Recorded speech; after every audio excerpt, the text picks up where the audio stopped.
Welcome back, guys, to another budget car review. Now this time we're going to talk about something that I have considered a couple of times over the last 4 to 6 months, I would say.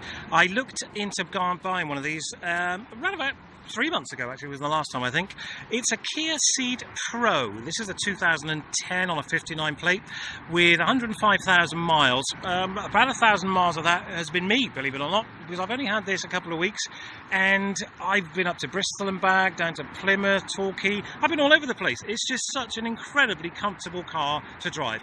It's the 1.6 diesel version, the Pro 2, the Kia Ceed Pro 2, basically. And I did consider the 2 litre, but then I read through some of the forums and the web pages and the owners' forum clubs, rather, Facebook pages, etc., etc. And it seems that the 2 litre version of this has a timing belt, and a dual mass flywheel and a few other little negative things compared to the 1.6, which is chain driven, doesn't have the dual mass flywheel. And I mean, I can't remember exactly all the negatives, but those were 2 major ones for me, basically. If I can get a chain driven car as opposed to a belt, I'll do it every time. And this came up relatively close to me in Tavistock, I think it was, a young mum. She bought it virtually new. I mean, she's had it for the last 7 years, so she's only been pootling about. There's a few car park dings here and there, as there often is with young mums in cars like this. You know, they're too busy to worry about, shopping trolleys banging into them and car doors and etc., etc. They tend to use them as workhorses.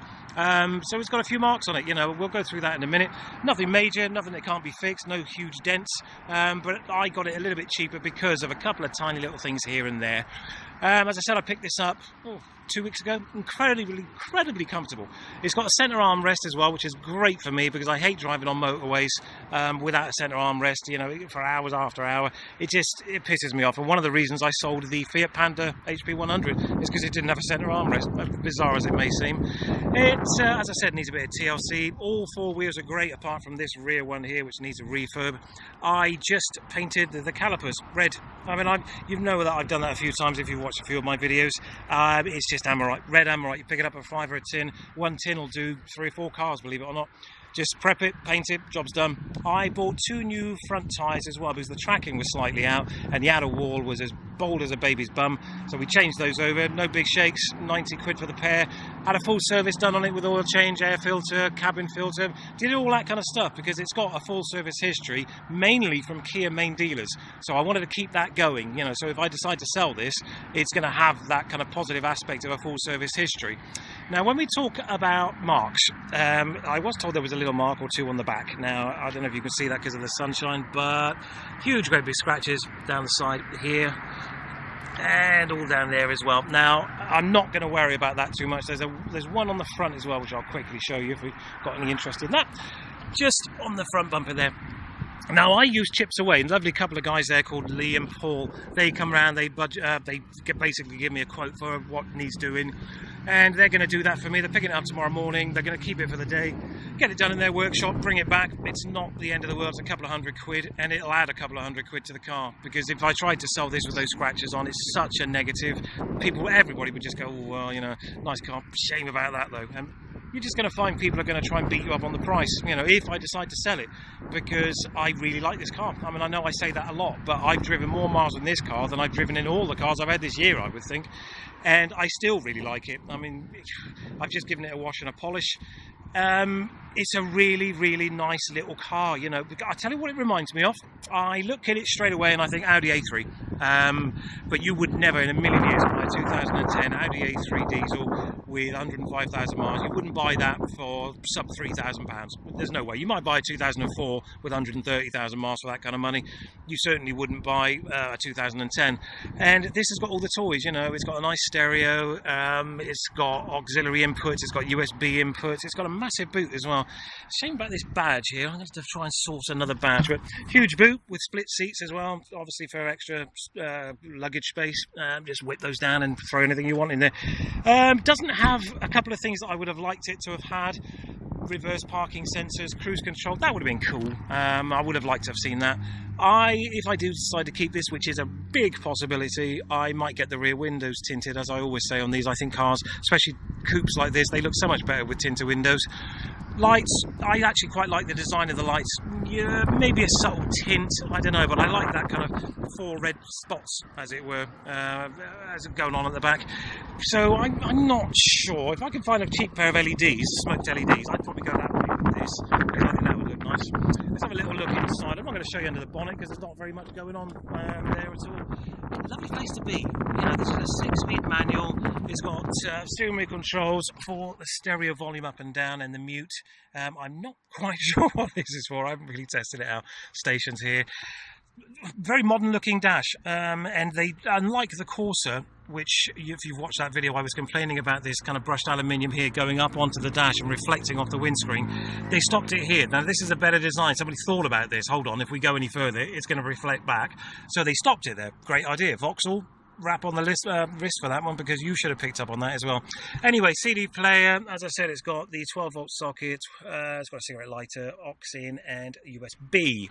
What else? It doesn't have Bluetooth, which is a bit confusing because I've watched some YouTube videos and they seem to have Bluetooth, but I went through the settings and I can't find any mention of Bluetooth. So if you've got one of these and you know it's got Bluetooth and you know how to activate it, then give me a shout in the comments. I mean, I've got enough down here to be able to put my music on. I got hold of one of these funky little things, which basically plugs into your cigarette lighter. You put your SD card in the side here with all your tunes on it. You plug it in to there, and basically you find the radio station that picks up the signal from there, and you can just play all your stuff that's on your SD card through your radio. Incredible! Oh, the technology these days. As I said, 6-speed manual, armrest. Well, it's like a double armrest really, because it does that and then it does all this kind of stuff as well. Keep a few CDs in there. Generally speaking, very, very, very, very comfortable car. You know, the seats aren't supported massively, but it's got a bit of a bolster. Well, that's fine. You know, that's good enough for me.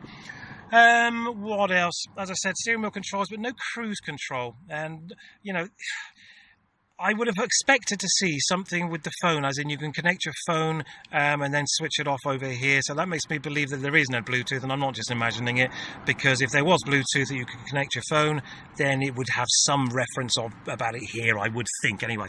But as I said, generally nice little place to be. Good solid doors as well. They close with a reassuring kind of, as opposed to a clank which you get on a lot of cars.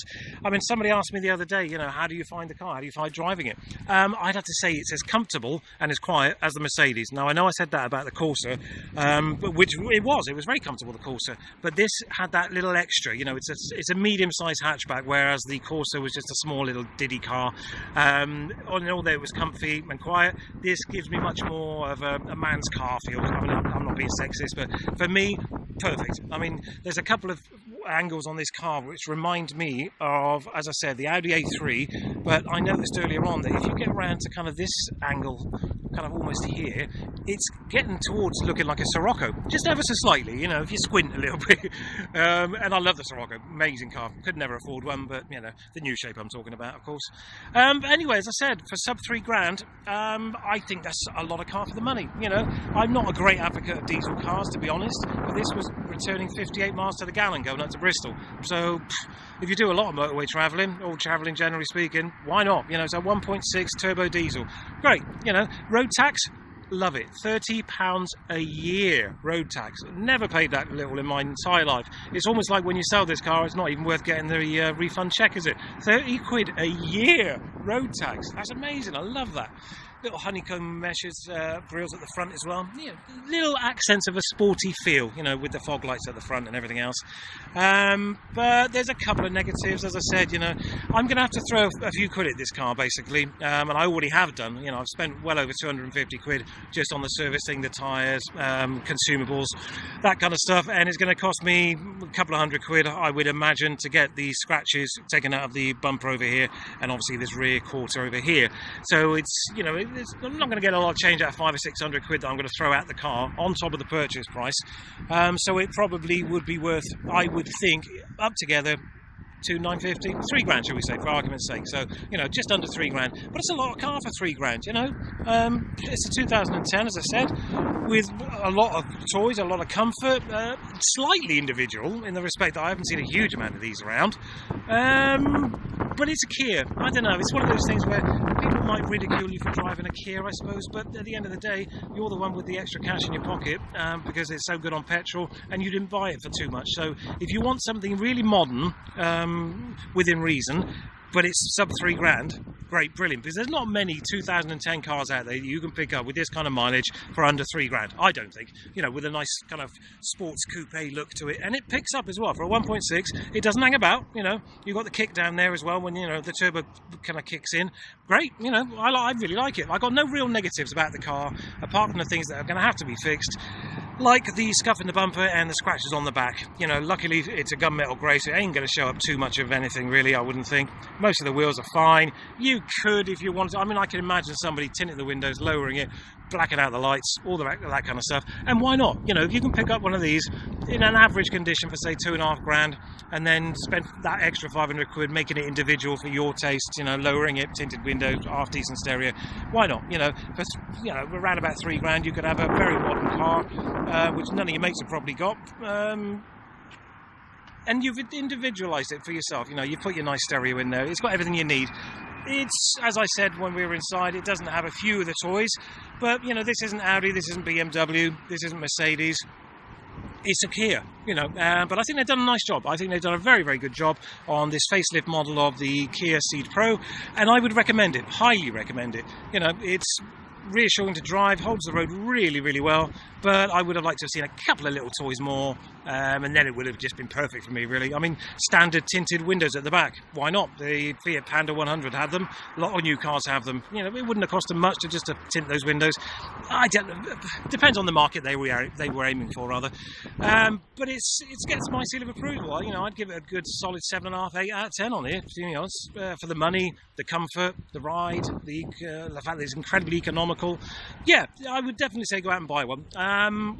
This video will probably be posted up at the end of November, I would think, because I'm going away on a little holiday.